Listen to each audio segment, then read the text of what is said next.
everybody, welcome back to Goodale Farm. I'm Peter.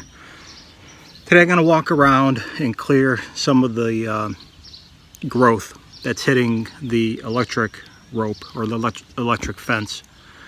This time of year, it's July, and things grow pretty rapidly. We've been getting a decent amount of rain. It's hot, ideal condition, tropical conditions for things to grow. And some of the weeds, they grow overnight. So need to take care of that. Thanks for tuning in. We'll see you out there. So if you've never dealt with one of these electric fences, here's basically how it works. You have a power supply that you plug into an AC outlet. And then you have a negative and a positive lead. And you run two wires. And what you do is the negative runs outside to a ground rod, and the positive then hooks up to the electric rope. Now this one goes, I think it's probably like, I don't know, 25 miles. 25 miles. There's no way I have anywhere close to even 1 mile. So this has plenty of power, and I'll show you how it's set up outside. So here we are on the outside, and you can see the two black wires. You have this one, this is the positive, or coming off the red post, and then over here we have the ground or the negative coming out. So the positive just runs down, and I have it looped around with a zip tie here, and then you strip the insulation off and you attach it to your electric rope. Now this electric rope, it's a poly rope, but interwoven are these little wires. And it's the wires that carry the electricity. So the wires in effect are connected to there. And all around the property, this rope is carrying a charge. And when you want to come in and out, you see here, it's metal to metal. It will still connect the charge. But as soon as I release this here, the whole fence is neutral in effect, because this is connected right to the power supply. So oftentimes if I'm going to be working, I'll just shut this off here, and hang it up over there, and the whole thing's disconnected. But here I'll leave it on for now, and then I'll show you where the negative or the post is. All right, so coming out on this side is the negative wire coming all the way down, same gauge wire. You come down, and what you have to put in are these are it's a galvanized rod, and I think it's 8 feet, so that's driven down 7 feet into the ground, a foot off out of the ground. And then there's a second one, if you follow the yellow wire, a second one right here as well. And heck, is there a third? Holy smokes, I actually got 3. All right, so they call for 3 ground wires, 8 foot long, into the earth. And apparently, if you don't have this grounded properly, the fence won't work. So I mean, you have to do the work one time, and it's just a pain in the butt. It's really not that big of a deal. You drive those rods or those posts down with a post driver, and if you get low enough, you just do it with a sledgehammer, and then you attach the wire. I just did regular house wire, if you will, to that, and the ground or the negative is set up. And again, the positive goes to the connection. Now what I find is annoying is all that attention to having the ground posts and having 3 of them 8 feet down.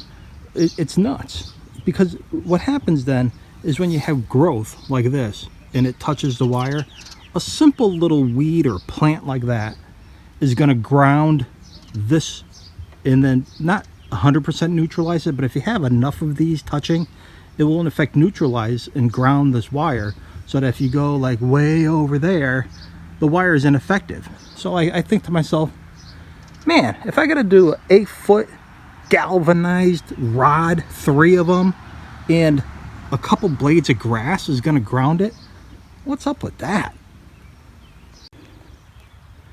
All right, so I'm in the back of the pasture today. A couple times a year I like to go around and cut the vines that are growing up. Like you see something like this here. If that touches the electric rope there, it will short it out. Not short it, it will ground it and make the rope less effective. So you have to trim that out. Plus it's just good to walk around to see what had happened over the last few weeks or so. Sometimes you run across some weird stuff. And the other day I saw like a box turtle over here, which is kind of cool, just to kind of see things. And way out here, at least in the evening, early morning, I'll see deer. Some neighbors said they'd seen bear out here. There's definitely bear in the neighborhood, black bear. I think a mom and her cubs. I've seen it, not as close as this, but pretty close to my house. I mean, walking distance. So they're there. All right, let me get to trimming some of these vines. Yeah, so it's middle of July, and we just got some massive rain over the last couple days. Actually, I posted a video. There's nothing special, it's just real video of the torrential rain and the flooding, but you can check that out. But today, man, is it humid out. You got the bugs, and I'm barely doing anything physical, but I'm sweating like you wouldn't believe. The humidity is pretty nasty, but it is an easy job. You walk around, you trim any weed that's going to grow up and hit the rope.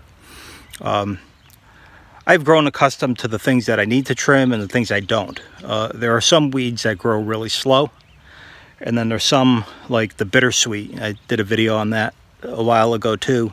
Bittersweet grows, it's like Jack and the Beanstalk. One day it's nothing, the next day it's like 3 feet tall. So bittersweet, you definitely want to take care of that. And some of the other weeds that are small, I mean, it's July, so you figure July, August, September, we got 3 or 4 months, and then they'll die off with the dry weather or eventually the frost. I mean, if they get high enough, I'll cut them. I may do another walk around in a couple months, but for now, I'll just hit the ones that are definitely going to hit the rope. So on the back pasture, I have the wire fence and then the rope that goes along the top. And then on this side pasture, I didn't put a fence up, I just put a double rope, because between myself and the neighbor, there's a bunch of brush, and there's an old wire and barbed wire fence there. And horses aren't like a goat, or they're not like a wild animal where they'll actually traverse through a hedgerow or big brush like that. Horses like to stay where there's food. And when you take a look at the pasture, Lacey's way up over there. I don't know if you could see her. There's no reason for her to travel anywhere else. Now, horses do wander when they are afraid, if they're spooked.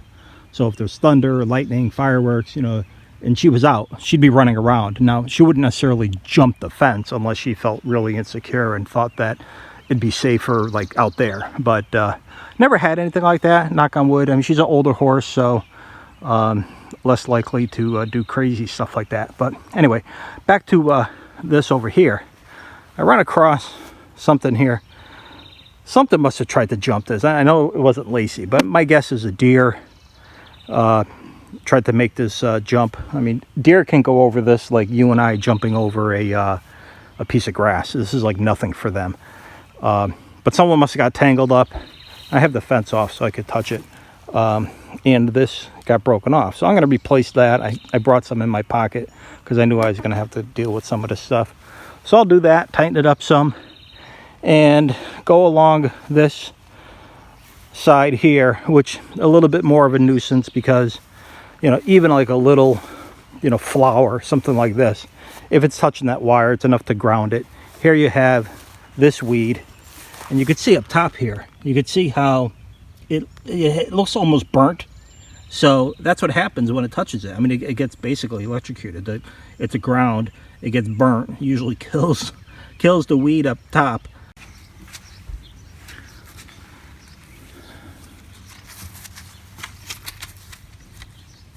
Somebody's itchy today, huh?